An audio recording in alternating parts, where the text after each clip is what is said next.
A public inquiry has begun into the Contaminated Blood Scandal, in which 2,500 NHS patients died.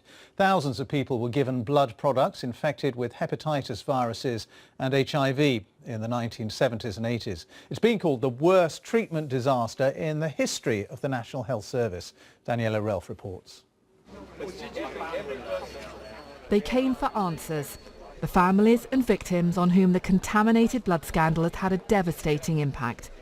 The public inquiry at Church House in central London is where they hope to find an explanation. For Elizabeth McRae, this has been a long time coming. Her father Peter was a haemophiliac.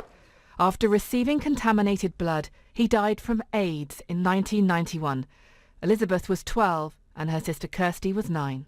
I'm here because it's a very important moment. There's a large number of us, especially those of us who've lost our fathers, who find it hard to move past without knowing a real explanation of why. So we all want answers.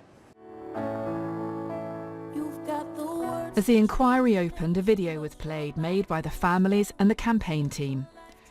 It included the voices of those who were so changed after they or their loved ones were given contaminated blood. When they told me what they'd done to me, I stood at a motorway bridge to jump off it.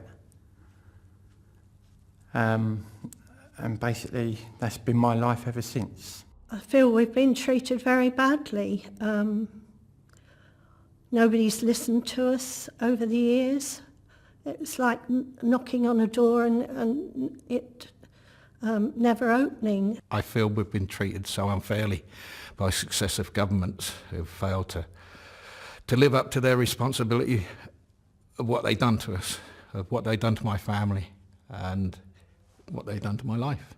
For decades, campaigners said there had been a cover-up, that officials had hidden the truth of how thousands of NHS patients were given blood products infected with hepatitis or HIV during the 70s and 80s. The inquiry just has to be strong and robust and willing to use those powers and to unearth to turn over every stone and to go into those cupboards that have been closed for years and search out the truth. And the truth is what the families hope these hearings will deliver. They feel they have suffered enough. The inquiry could last more than 2 years. Daniela Relf, BBC News.